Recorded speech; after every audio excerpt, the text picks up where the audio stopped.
Swastiastu. Selamat pagi, perkenalkan nama saya Dewi Dana dan nomor absen 18 di kelas DMMA. Hari ini saya akan menjelaskan tentang materi mengenai General Management. Saya akan jelaskan secara singkat untuk waktu saya mulai. Baik, untuk bab yang pertama saya akan mulai mengenai manajemen dan organisasi. Manajemen merupakan ilmu atau seni cara mengatur, baik mengatur uang, mengatur manusia, mengatur waktu, mengatur pikiran, dan sebagainya. Untuk memanfaatkan sumber daya yang dimiliki untuk mencapai tujuan. Di sini ada kata leadership yang artinya keteladanan, di mana dilihat dari cara berpikir, cara berpakaian, cara berbicara, cara bertingkah laku, dan sebagainya. Keteladanan itu dimaksud apa yang dibilang harus sesuai dengan dirinya. Organisasi merupakan sekelompok orang yang bekerja sama dengan menempatkan tugas, fungsi, wewenang, dan tanggung jawab masing-masing untuk mencapai tujuan. Adapun perbedaan antara manajer dan leader. Manajer itu belum tentu bisa menjadi leader, akan tetapi leader bisa menjadi seorang manajer dalam menyelesaikan tugas. Maka dari itu, seorang supervisor harus memiliki kemampuan manajerial untuk mengatur orang dan memiliki kemampuan leadership, yaitu bisa mengatur dan teladan. Adapun berbagai jenis manajemen seperti manajemen strategi, manajemen risiko, manajemen stres, manajemen sumber daya manusia, manajemen konflik, manajemen komunikasi. Baik, saya akan paparkan satu persatu mengenai yang pertama mengenai manajemen strategi, yang merupakan ilmu atau seni penyusunan, penerapan, pengevaluasian, dan keputusan, di mana manajemen strategi ini berfokus pada pencapaian tujuan suatu organisasi. Yang kedua ada manajemen risiko, di mana manajemen risiko ini merupakan pendekatan dalam mengelola ketidakpastian yang berkaitan dengan ancaman dalam suatu organisasi. Selanjutnya ada manajemen konflik, di mana merupakan proses mengarahkan aksi dan reaksi yang diambil pelaku konflik maupun pihak ketiga secara seimbang dan rasional. Yang selanjutnya ada manajemen stres, di mana merupakan suatu kemampuan menggunakan sumber daya dengan efektif dalam mengatasi gangguan atau kekacauan mental dan emosional yang timbul karena tanggapan respon.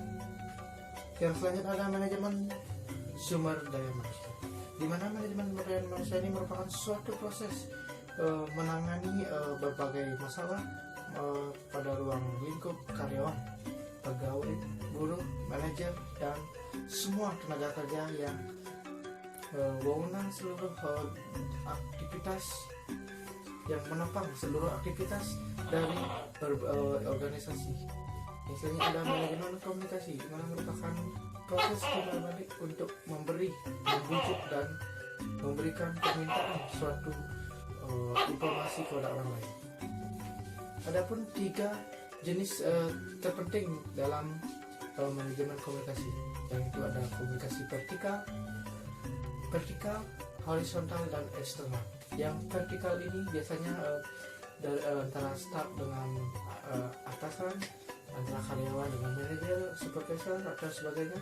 Baik dalam horizontal ini mendatar, di mana antar karyawan, antar manajer, antar atasan, dan eksternal, di mana ini yang dimaksud komunikasi antara satu perusahaan dengan perusahaan yang lain.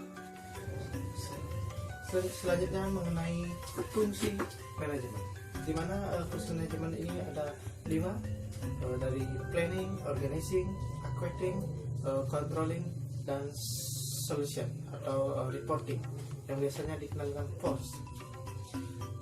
Baik, saya akan jelas paparkan mengenai planning pertama, yaitu merupakan suatu proses perencanaan dalam suatu proyek atau kegiatan yang akan diselenggarakan. Yang kedua ada organizing, di mana merupakan suatu proses tugas, pembagian tugas atau penempatan sumber daya manusia sesuai dengan profesinya. Equating merupakan suatu proses dalam penerapan yang sudah direncanakan atau tindakan yang dilakukan suatu sesuai yang direncanakan atau diorganisasikan, atau bisa disebut dengan acting. Dan selanjutnya ada controlling, merupakan suatu proses pengecekan atau mengevaluasi yang telah direncanakan, apakah sudah sesuai dengan yang direncanakan atau perlu diperbaiki atau bagaimana. Dan terakhir ada solution atau reporting, di mana solution ini merupakan bagian penting di mana dalam suatu kegiatan apabila ada masalah, disinilah tempat untuk menyelesaikan masalah dan mencari solusinya. Terakhir harus adanya reporting yang dituju kepada manajemen tentang apa yang sudah dicapai dan sebagainya. Dengan bab selanjutnya mengenai bidang-bidang manajemen, di mana manajemen di bidang-bidang manajemen ini ada berbagai jenis. Yang pertama mengenai manajemen produksi, merupakan salah satu bagian di bidang manajemen yang mempunyai peran dalam mengorganisasikan kegiatan untuk mencapai tujuan. Manajemen produksi menyangkut pengambilan keputusan yang berhubungan dengan proses produksi. Kegiatan manajemen produksi mengenai perencanaan sistem produksi, di mana perencanaan dan pengorganisasian tentang orang, bahan, mesin, metode, dan modal yang diperlukan untuk memproduksi barang dan jasa. Yang kedua mengenai yaitu pengendalian produksi, yaitu di mana pengendalian produksi ini meliputi pengendalian bahan barang berharga beli, pengendalian bahan baku, proses produksi, standar kualitas produksi, tenaga kerja, dan sebagainya. Selanjutnya ada pengawasan produksi. Di sini bertujuan untuk menjamin terlaksananya kegiatan sesuai dengan yang direncanakan. Tujuan utamanya dalam pengawasan produksi adalah untuk mencegah dan memperbaiki penyimpanan, kesalahan, serta kegiatan lain yang tidak sesuai dengan prosedur perencanaan. Manajemen pemasaran merupakan proses perencanaan, pelaksanaan, penetapan harga, promosi, dan pendistribusian gagasan, barang atau jasa yang memungkinkan terjadi pertukaran atau penyampaian barang atau jasa dari produksi ke konsumen dapat berjalan lancar dan memuaskan.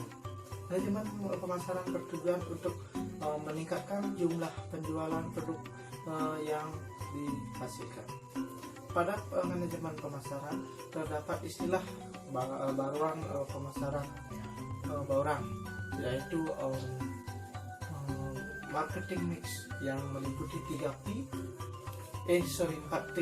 yaitu produk atau produk yang dihasilkan. Yang kedua ada price, mengenai harga.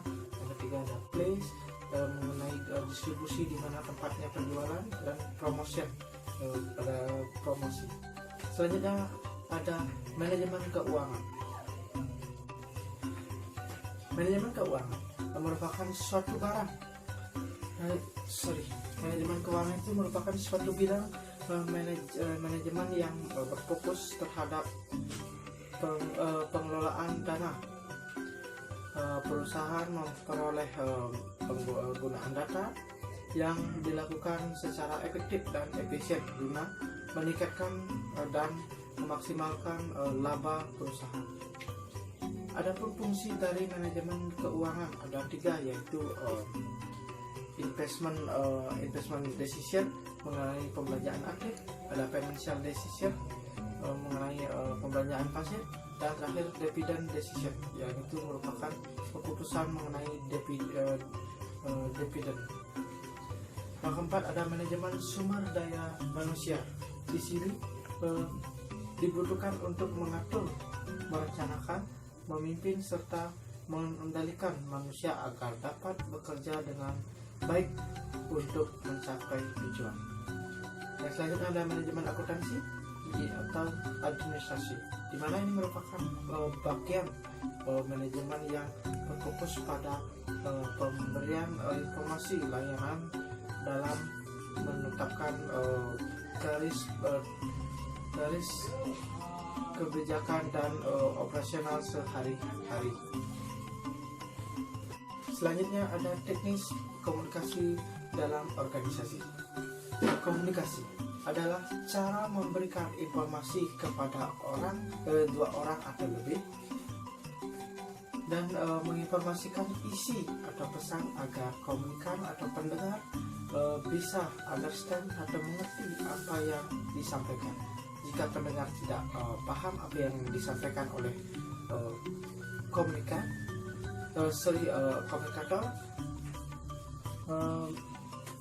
bisa disebut dengan misunderstand atau miscommunication.